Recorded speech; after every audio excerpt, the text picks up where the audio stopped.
بما اني اسكندرانية كان لازم اوريكم ازاي بنعمل الحواوشي الاسكندراني. معايا 6 كوبايات دقيق وباكو خميرة فورية، رشة ملح ومعلقة سكر صغيرة. قلبت المكونات مع بعض، نزلت بمية دافية، بدأت اعجن فيها لحد ما لمت معايا، نزلت بربع كوباية زيت. هبتدي ان انا الم العجينة كويس جدا على الرخامة لحد ما احس ان العجينة بدأت ان هي ما تلزقش من ايدي. هحط نقطة زيت وهبتدي اغطي العجينة واسيبها في مكان دافي لحد ما تخمر. معايا هنا المقادير: اللحمة المفرومة، معايا 3 بصلات فرمتهم، حطيت اللحمة المفرومة. معايا البهارات: فلفل اسمر 7 بهارات، بابريكا، جنزبيل، جوز الطيب، توم بودرة وبصل بودرة وملح حسب الرغبة. وهحط بقدونس، ما كانش عندي طازة فانا بفرزه، فحطيت زي معلقتين كده مفرومين من البقدونس، وهعجنهم كويس في الكبة. زي ما انتوا شايفين كده. معايا بقى خلطة الصدوق تعتبر ان شبهها، بس ما بحطش في الصدوق بقدونس، بحط فلفل كوبي او فلفل حامي لو بتحبوه، فلفل اسمر، بابريكا، 7 بهارات، آه توم باودر وبصل باودر وملح. وبرضو هفرمهم في الكبة، وحطيت جوز الطيب.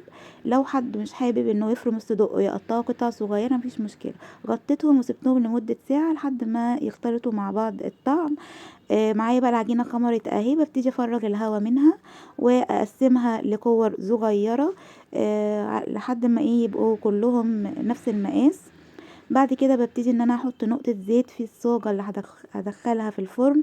وابتدي ان انا افرد كده العجينة معايا بالنشابة لحد ما يبقى معايا شكل مدور.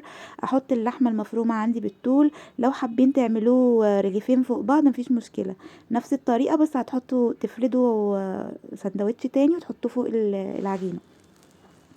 بعد كده بشغل الفرن، طبعا لازم اشغله على نار حامية جدا، وبدخله على الرف الوسطاني، ولما بيحمر من تحت بولع عليه الشواية. لو حد عنده الشواية والفرن بيشتغلوا مع بعض يشغلهم مع بعض. انا دلوقتي بقى بعمل الصدوق، خلاص حشيت اللحمة المفرومة. دلوقتي بعمل بقى ايه، بحشي الصدوق زي ما انتوا شايفين، بقفله كده من الجنب، بتنيه. اللي ما بيعرفش يتني التانية دي يعمله بالشوكة. بخيت ميه فوق الوش وحطيت سمسم وحبة البركة، اللي مش عايز يحطهم برضو مفيش مشكلة. وزي ما انتوا شايفين كده خلاص معايا، بغطيه بفوطة علشان لمدة ربع ساعة علشان يبقى طري معايا. وبعد كده ببتدي ان انا اقدمه. دلوقتي هفتح معاكم واحد ونشوفه. العجينة طرية جدا واللحمة سمكها مظبوط. هنا وانا بدخله الفرن زي ما انتوا شايفين، انا حبيت اوريكم بحطه في الرف الوسطاني. الفرن درجة حرارته عالية. اول ما يحمر من تحت بنولع الشواية بقى من فوق لحد ما احمر معانا كده. طبعا غطيته علشان يبقى طري معايا. وزي ما انتوا شايفين كده، اتمنى الوصفة تعجبكم، ومتنسوش تسيبولي كومنت حلو زيكم. باي باي.